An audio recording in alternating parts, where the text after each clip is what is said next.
The second coming of Christ iprogram yakanangana nekudzoka kwaJesu Kristu. Idi Jesus is coming again. Asi mukati meBible zvinoita sekunge paachauya tinenge tisiri kumachechi, tinenge tiri kudzimba, kumabasa, kuminda nekumwe kwakadaro. Muprogramu inoyi ndina mukoma Gift Rodzi tati timboteera kudzimba kwatinoswera. Ichokwadi chiri kutaurwa naCaston Betera. Jesu haazouyi tiri kuchechi kana panzvimbo dzekunamatira. Achauya tiri kwatinoswera kwakasiyana siyana. Ikoko kwacho kwatinoraramira. Kungaa kumabasa, kuzvikoro, kudzimba. Ndosaka tati muchirongwa chinechi titenderei timbozotandarira ikoko kwamunoswera, kwamunoraramira. Mustudio nhasi tina Shailet Chakabveyo ndiye ari kuisa musign language. Mukoma Givi kwazisai vateereri. Vateereri tinokuchingamidzai kuchirongwa The Second Coming of Christ. Muri kuiziva hurukuro yedu nhasi mukoma, tiri kumaraini, tiri kuti kudii? Mweya yetsvina part 4. Yes, ndizvozvo. Ameno kana uchazvigadzirisa. Ndikuona sekuti zvidzidzo zvedu zvinonoguma zvichirambidza vanhu kwekuenda kunorambidzwa naMwari. But vanhu vari kutonetswa kadi mweya yakaipa. Uchazovabatsira here kuti voita sei? Handini ndinobatsira ngoma. Pahurukuro dzedu ka. Dai mukava patient. Kuti tirambe tichifamba tese. Don't miss my episodes anaya muteereri. So that muzoona kuti pfungwa ina Mwari ndeipi. But chinodiwa ndechekuti vanhu vatange vaziva kuti matactics aSatani akamira sei. Ndokuti uzoziva kuti chinhu ichi chinoda solution yakati. Tinoda kuti vanhu pekutanga ka Bhaibheri ritibatsire tisave ignorant yemaitiro emweya yetsvina. Vhesi redu rekutanga naro ndiEphesians 6 vhesi ya12. Efeso 6 pavhesi 12. Nokuti hatirwi nenyama neropa, asi navabati navane simba, namadzishe enyika erima rino, nemweya yakaipa yedenga. Saka hondo iri mukati mevana vaMwari ndeyekuti tiri kurwa nemweya yetsvina. Ndo vanzi vabati. Right. Vane simba. Vane masimba. Vanobata muchadenga. Masimba erima. Chese chiri kutsanangurwa ichi mweya yetsvina. Dai dziri maths taingoti it's Satan plus his angels. Ndo iri kupiwa zita resei because of kuopareta kwavanoita. But Mwari manje nyange hanzi vane simba vanodii. Pana vaKorindo yechipiri chapter 2 verse 11. Pane kurudziro yatinopiwa tiri kumaraini. 2 vaKorinde 2 verse 11. Yes. Kuti tirege kunyengerwa naSatani nokuti mano ake tinoaziva. Mano, hanzi tinofanira kuziva mano aSatani, traps, devices. Mukoma.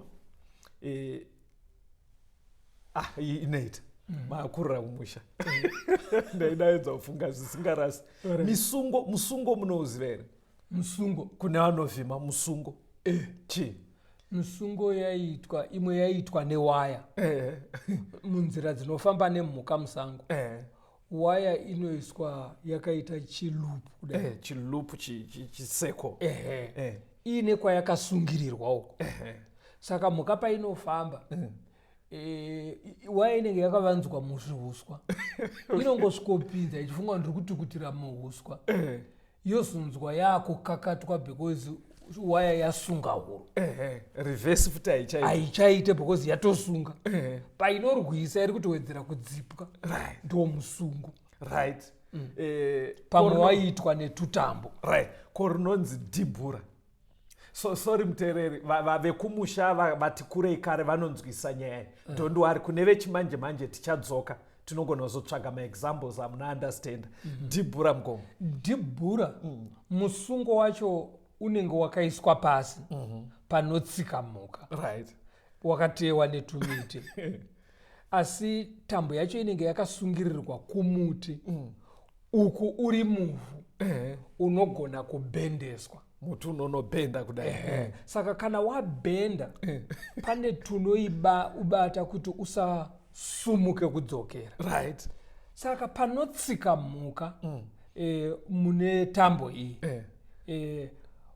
inodhingura chakabata muti uya wakabhendeswa wobva wotepuka uchikwira mudenga. Paunotepuka unohwezengura mhuka, unobva wasunga gumbo remhuka yorembedzwa mudenga. Ndine old generation muno mustudio.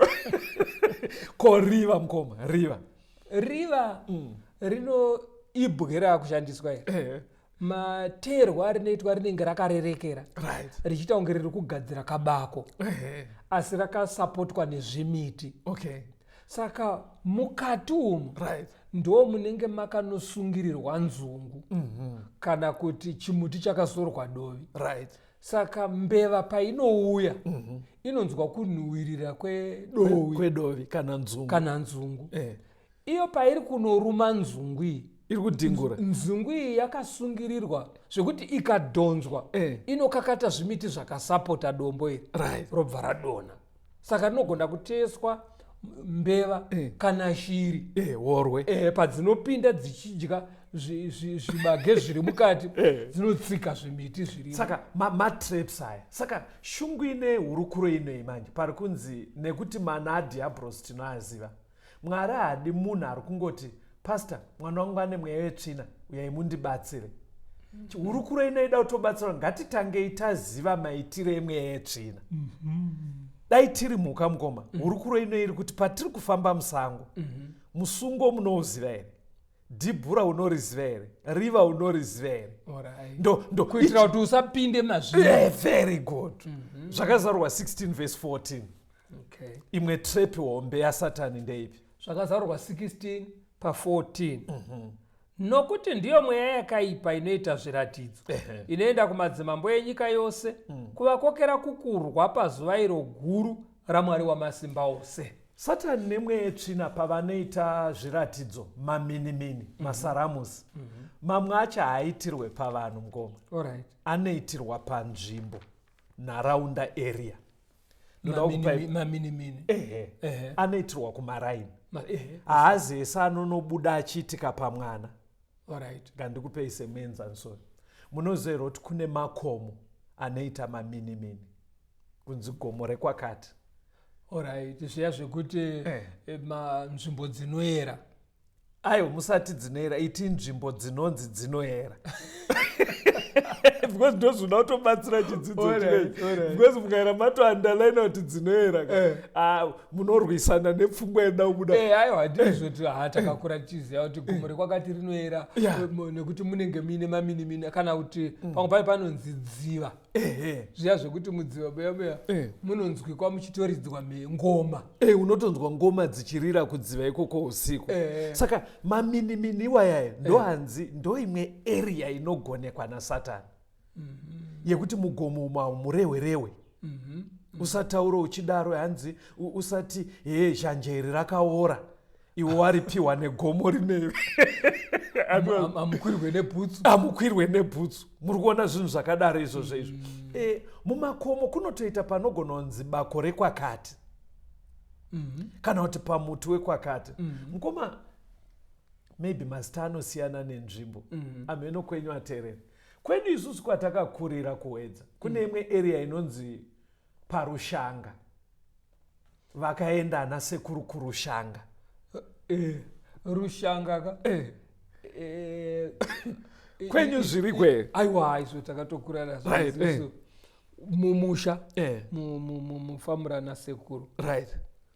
Kwainzi kurushanga. Mamuri musasi meziruware. Saka panga pane muchakata. Muchakata uyu wakakwira wakaenda mudenga. Pakavakwa mapango aitemwa, omiswa, osungwa nembariro kutenderedza muchakata uya kuita unge pari kuvakwa kamba kemapahati kemapango. Kanyazosungwa zvakanaka zviri nditi, potosiyiwawo kadhoo. Saka kurushanga manje inzvimbo dzaitonzi dzinoyera. Zvokutoti chero uchifudza mombe waisasvika parushanga. Mombe dzako dzikada kuenda nekonodzikonesa dzinotongofamba dzitotenderera but maisangosvika. But zvaizoitika mai ndezvekuti ambuyaka mukusvikirwa kwavo vairapa vanhu. Okay. Saka vanhu vaivabhadhara nembudzi pamwe nemombe dzotoberekana mumusha. But pese paiurayiwa mombe yaiteurwa, yaipirwa. Okay. Saka munototi maiuraya paichekwa nzeve yekuruboshwe yemombe yaurayiwa. Potorwa rimwe sondo rekuruboshwe. Pochekwa kapisi kechiropa. Kapisi kebapu. Kapisi kegakava. Pozoti panapa pachitya apa pane kanenge kabhonzo karipo ako kewaiti ako kakadaitwa kunge kaplastiki kakaichekwa futi, right, zvoiswa mundiro yemuti. Okay. Saka maitofamba moenda nazvo kurushanga. Kana maakunosvika maitoombera hamungosvike arirozvo moti ndochishava chenyu ichi musiya magadzika musasi memuchakata muya. Right. Ndofunga pandakunzwira zvezvika ndofunga inyama dzaisongodyiwawo kana nemakava kana nezvimwe zvinhu asi kuyaiyera. Saka muri kuona kuti kudimko it's unfortunate makakura nguva dzekare kuine hondo nezvimwe zvakadaro, but kumaraini handitarisira kuti munhu akasvika grade 7 aramba achida isongo. Ndikuti inini personally, it's not an offense because we are now enlightened. Bhaibheri riri kutivhura. Saka muri kuona here kuti minana nemashiripiti aiitika nzvimbo idzi, bhaibheri riri kuti mweya yetsvina inopefoma mamiracles.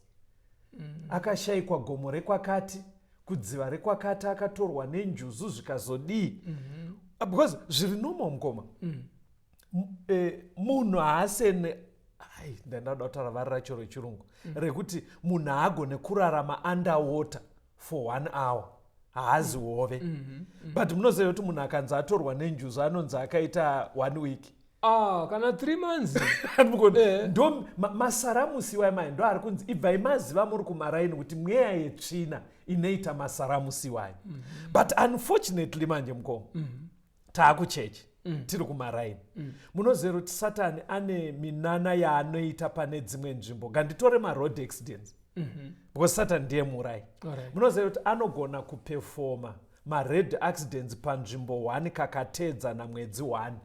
Anoziva zvamuchafunga kuti nzvimbo iyi inoda kugadziriswa. Very good. Inoda kucheneswa. Chaanenge achida arida kuti mufunge kuti kune mweya yetsvina nekwaisiri.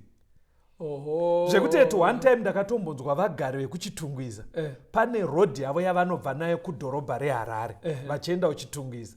Pane pavangava kuti paBlack Spot ndobva ndatoona vemachechi kutobatana hanzi handei tinoita sevhisi ipapo tidzinge mweya yetsvina iripo.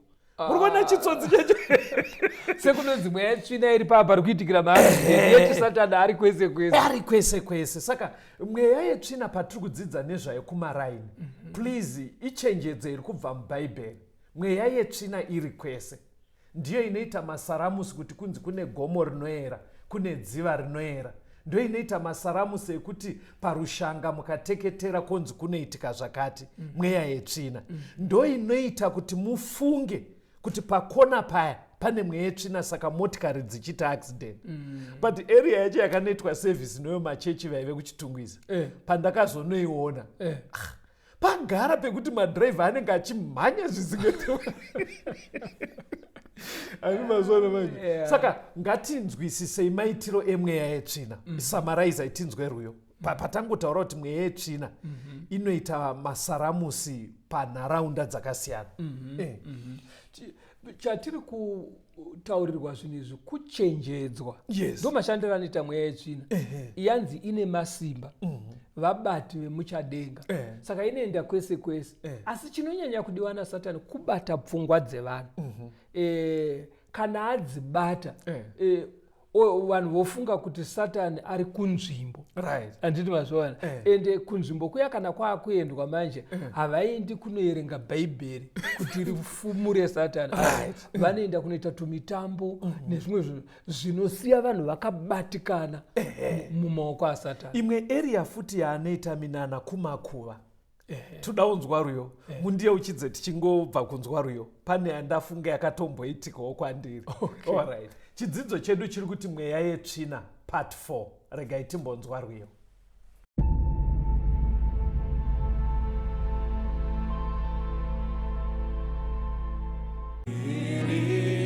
Poti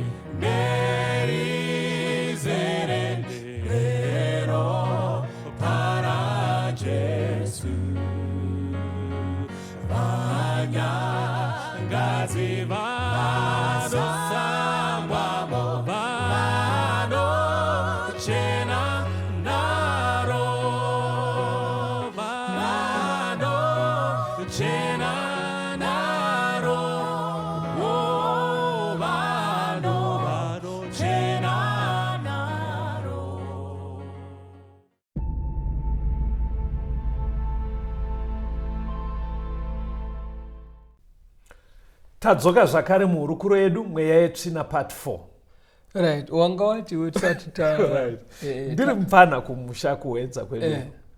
I think ndaive grade 4 here unge 5. Sekuru wangu baba wababa vaiita zvekubata hove nemaduo. Munoriziva duo, tsanga dzinogadzirwa dzakanoteya buri. Hove inopinda zvakanaka zvichitsvedzerera. Amubudike inenge yakubayiwa bayiwa amubudike. Munenge makaiswa sadza mukati, saka munonochikanda mudziva mosiya. Saka vanga vati kurei vakunetseka nekufamba, vaita futi zviya zvekuita uchi. Vanenge inini semuzukuru ndindaizwa kuti nemwe mukoko kwakati, mwe mukoko wasekuru kwakati, maduo edu takakanda dziva rekuti nerekuti. Pane rimwe dziva ratakaenda mugomo. Ndobva tanokakata mune makaisa tambo makaisungira zvisingaonekwe kuitira kuti vanopfuura vasaona kuti pane duo. Ndobva takakata duo riya mugomo. Maive nehove dzakaoma. Hove dzakaoma. Zvekusasikwa zviya. Ndiri kutopaseka. Ndiri kutokudzai zvakatoitika kuwe. Zvekuti mukoma wangu kana ari kuteerera nyaya iyi, kana hanzvadzi dzangu kana vari kunzwa chirongwa chinei. Kana vanotoziva sekuru vangu ivavo vainzi amaganu kana kuti achishamiswa kutoti vairaura hove vachikukuzva. Nyaya iyoyi vanotoiziva. Duo iroro takabva tarisiya ipapo. Hatinozodzokera kofuti. Saka zvinhu zvakadaro manje zvikasatsanangurika kumaraini. But Bible riri kutiudza kuti kuita kwemweya yetsvina. Ngatifambei pamberi mukoma. Imwe tactic ndeyekuti Satani anonyepa. John 8:44. John 8:44. Yes. Imi muri wababa venyu diablos. Munoda kuita kuda kwakaipa kwababa venyu. Yes. Iye wakanga ari muurai kubva pakutanga. Haamiri muzvokwadi nokuti maari hamune zvokwadi. Kana achireva nhema unoreva zvake. Nokuti ndiye wenhema uye baba vadzo. Pari kunzi Satani anonyepa, mweya yetsvina inonyepa. Pari kunzi kunyepa isusu tajaira munhu aburitsa mawedzi. Alright. Okunyepera. But Satani anonyepa futi in action. Okay. Gandipa semwenza watapedza kutaura kuti imwe area yekuti Satani anoda kuti vanhu mufunge kuti kunoyera kumakuva. Munoziva kuti anonyepa sei mungoma? Kumakuva. Nekuisa zvipoko. Alright. Yeah. Vanhu vakaona chipoko vanoti chii? Vanoti munhu uya akafa. Anokona utsotsi wacho. Apona utsotsi wacho ka. Kunyepa. Haana word raataura. But ari kutoziva ndikakuitirai action iyi. Imi muchafunga zvekuti. Anenge achiita icho chipoko udunda utsiwa tsanangurira kavatenge. Tsanangurai mukoma. Takambozvidzidza kuti chipoko chii. Kuti ngirozeka dzine simba rekugona kubaka semoto. Yes. Saka mweya yakaipa ingirozi dzakapanduka.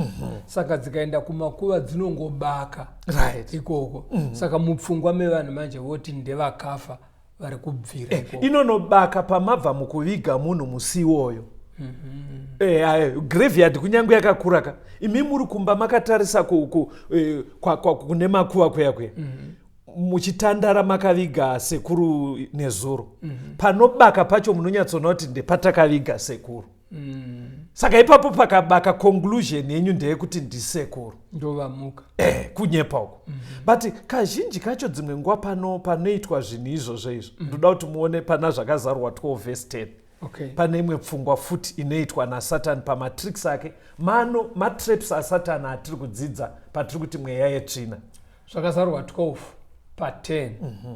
Ndikanzwa izwi guru kudenga richiti, zvino ruponeso rwasvika nesimba noushe hwaMwari wedu noumambo hwaKristu wake, nokuti mupomeri wehama dzedu wakakandirwa pasi, wakavapomera pamberi paMwari wedu masikati nousiku.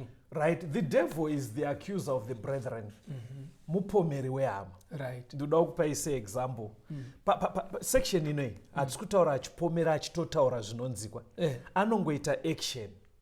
Asi anotoziva kuti muchazorana. Muri kumarainiko. Pane munhu wandakakurukura naye akati pastor ndibatsirei ndatostuck. Ndikati mumastuck inda. Zvikanzi relationship yangu naNatezvara haichaita. Ndikushaura kuti ndingapagadzirise sei. Kwaakaroorera. Ndikati chii? Zvikanzi adzimai vangu. Last week vakafuma vakagerwa musoro hafu yese. Muri kuseka mukoma. Ndozviri kuitika kumaraini mukoma. Saka hanzi vakafuma vakagerwa bvudzi hafu yese yemusoro. Saka hanzi chapo kugerwa vakarara. Vakarara. Otofuma hapana bvudzi. Aurioni pasapa.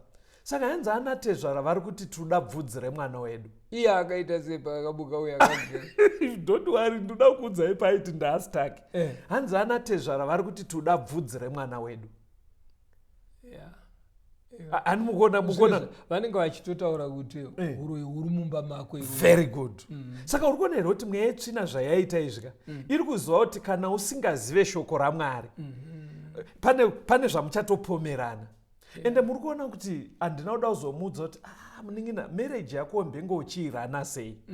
Hazvizoite because unofanira kukonzentrata padambudziko rawapiwa samufundisi kuti ane dambudziko haachawirirana naTezvara varida bvudzi remwana wavo. But muchaona vateereri tomboti manyatsororana sekutaura kunoita bhaibheri. Paya panonzi naizvozvo murume achasiya baba namai mukadziwo ouya vonamatira navo vachinhwana. Muri kuzviona here kuti mukadzi hama yake yaye padhuze murume wake kupfuura kwaakaberekwa. Zvekuti ukaona aNatezvara vari kuita madhimanzi akadaro kutoradza futi kuti zvavanenge vachireva Castone vari kuti because munhu ari kutaura ndeuka anoratidza kuti munhu anoenda kuchechi. Saka vanoenda kuchechi vano kuti yatinamati mabasa aSatani. But vaNatezvara kana vachiti toda bvudzi remwana wedu vanenge vachiti uya tifambe tibate muroyo. But mukadzika wangu sezvinoreva bhaibheri ndikasafamba inini naye hapana problem. Muri kuzwa zvandinoda kuedza kureva kuti nyaya yacho ihombe. But kwatakananganako ndokwamuri kutaura kuti aNatezvara vari kuti uya tifambe pavari kuti toda bvudzi riya. Saka mweya yetsvina inoita mamiracles. But chimwe chinovavarirwa neminana iya inoitwa nemweya yetsvina kumaraini kuti mupomerane nekuti yeSatani mupomeri wehama. Ari kutoziva kuti nyaya iyoyo hamuiyeve muchatotaura kuti ndiani akonzera. Mweya yetsvina inogera vanhu bvudzi usiku. Ngova unoziva kuti munhu angona kufuma ine nyora dziri fresh. Izvo zvinoitika. Saka zvinozivikanwa naSatani kana usingazive shoko iri ukafuma uine nyora dziri fresh munofungidzira kuti ndiani ada kutemera mwana wangu uroyi. Saka Satani anokudyarai pfungwa yekuti izvi hazvichada chechi, hazvidi bhaibheri. Zvoda kufambira. Hatione kamwe kakuacusa kaanoita. Endai pana mabasa mukoma 16 verse 16 to 19. Mabasa 16 pavhesi ya16. Zvino takati tichipinda panzvimbo yokunyengetera tikasongana nomumwe musikana waiva nomweya wokuvuka waiwanira vatenzi vake mari zhinji nokuvuka kwake. Iye akatevera Pauro nesu akadanidzira achiti vanhu ava varanda vaMwari wokumusoro-soro vanokuparidzirai nzira yokuponeswa nayo. Akaita izvozvo mazuva mazhinji. Zvino Pauro akafa neshungu akatendeuka akati kumweya, ndinokurayira muzita raJesu Kristu kuti ubude kwaari. Ukabuda nenguva iyoyo. Ko verengai verse 19 yacho. Zvino vatenzi vake vakati vachiona kuti tariro yokupfumiswa kwavo yaenda vakabata Pauro naSirasi vakavakakatira kudare pamberi pavabati. Mukuona kuti musikana uyu ainzi aive neshavi rake rekuvuka aitoshandiswawo nemumwe munhu kuti aunze mari kuna atenzi vake. Zviya zvekuti whether hatigona kunyatsotsanangura bhaibheri rinotiudza kuti anga ashandisirwa zvakaipa paari here kuti mweya yetsvina yoshanda pamwana yeye but uyo achiwana mari. saka chitsotsi chaida vanoti akagadzirwa very good, vanoti akagadzirwa. Saka chitsotsi chaida kuitwa nemweya yetsvina apa ndechekuti mufunge kuti Pauro naSirasi itimu rimwe chete nemusikana uyu. Because ari kutaura kuti teererai vanhu ava. Saka yaive wei yekupomera ava kuti simba rinoshanda nevarume 2 avo ndo riri mandiri inini musikana wamagara muchiziva. Saka ukasanyatsocherechedza hauzviona kuti papomerwa sei kautsotsi. Because munoziva kuti Pauro naSirasi vaiva vhangeri vaifamba voenda imwe nzvimbo. Saka vakatanga chechi vaenda kufunga kwenyu imimi vaenda kune imwe dunhu, vanhu vaisara vachienda kupi? Kumusikana kau. Because vaingoti chinhu yaifamba nana Pauro. Ndiye akatoti rife vaparidzi vanyowani vanhu vaitozoti munozovaparidzi vaya vakaenda vaya takatovaziviswa kane musikana uyu. Saka munobva madzokera. Kautsotsi kupomera kwekuti mufunge kuti vanhu vaMwari ava ivo vari same league nevava. Onai painonyanyobuda endai kuna Samuel wokutanga chapter 28 verse 11 mozoerenga verse 13 na15. Samuel wokutanga 28 verse 11. Yes. Zvino mukadzi akati ndokukwidzira aniko? Akati ndikwidzire Samuel. Verse 13. Yes. Mambo akati kwaari usatya hako, asi unooneiko? Mukadzi akati kuna Sauro, ndinoona mudzimu unokwira achibuda panyika. Akati kwaari, wakadiniko? Akati kuno mutana unokwira akafuka nguo. Sauro akaziva kuti ndiye Samuel. Akakotamira pasi nechiso chake akanamata kwaari. Samuel akati ari kuda kuti nesimba renyu ramunoshanda mundikwidzire Samuel ndiSauro mambo. Saka mukadzi ndobva aita zvaakaita. Amenoti zvaionekwa pagirazi kana mumvura iri mudhishi. Saka hanzi pane zvakabuda image yakaonekwa. Mambo Sauro vakava convinced kuti ndiSamuel. Right. But isusu taakuziva nyaya itakaidzidza mweya yetsvina Samuel anga afa kare muprofita waMwari. But pane zvakaitwa nen'anga iyi whether mugirazi kana mudhishi zvekuti Sauro mambo akagutsikana kuti chinhu chauya ichi ndiSamuel. Ndoda kuti muone kuti muri kuona here kuti kupomera Samuel. Alright. Ndopatiri kuti anopomera. Pfungwa iri kubuda ndeyekuti vanhu vakaenda kumasvikiro kana kuvavuki vanogona kunoratidzwa pikicha yemunhu chero mutsvene asi tomborimo munyaya yacho. Asimo, but munobva ikoko muchiti taizvitaura. Ugona vanonyepera kuti ndeve chechi. Satani anopomera munonoratidzwa zvisiri izvo. Pane imwe nyaya mukoma dai tikaona nguva tizoikurukura inonzi yemaspiritual husbands. But ngatizoikurukura iya yekuti munhukadzi anenge achitsanangura kuti kune munhu murume anouya ondiita mukadzi but haabatike but zvinotoitika. Ende munhu wacho pastaka munhu wekuziva ihama. Ndotadza kuziva kuti sei vari kuita mari neni. Ende mabhizinesi apa ari kufamba apa vanondiita mukadzi. Masaramusa asatani. Masaramusa asatani. Ndiye anounza picture yehama. Anouisa picture yehama. Dzimwe nguva hama yakatochena isina involved. Sepapa muri kuona kuti Samuel muprofita waMwari. Anga akatofa zvake. Akatofa but onai ari kuiswa nen'anga. Muprofita waMwari nen'anga hazvidyidzani. But picture yake yaiswa. Pasaka mweya yetsvina tiri kumaraini inozviita, inopomera. Inokuratidzai kunonobatwa munhu asiriye. Dzimwe nguva pfungwa iripo iri yekuti mumusha muite nyongano. Advice chimukoma ndoda kupa vanhu phone number. Vanhu zivai kuti Satani anoshanda achidaro. Kana mazviziva musamhanye mupfungwa menyu kunokakata mazita ehama. Chero waratidzwa mupikicha wacho.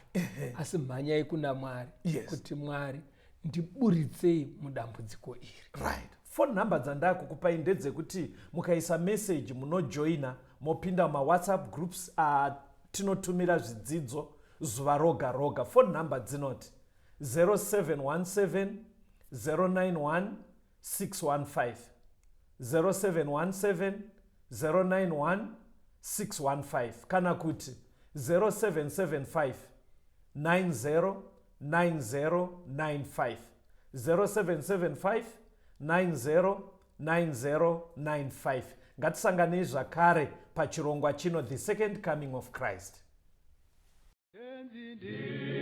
Tungamire mukati mezviedzo mananda andibata ndimwedo dombo ndiwikende ndimwemo otungamire tenzini tungamire semwana awonyara tamu unganyara zinyanga mananda anomunzwa kanama atinyarara imwite tenzi wenyanza tenzini tungamire aponda yasvikanyanza mananda aondichisa andichina zororo ndotsamira kune mwika ngandinzwe imwi moti ndinokutungamira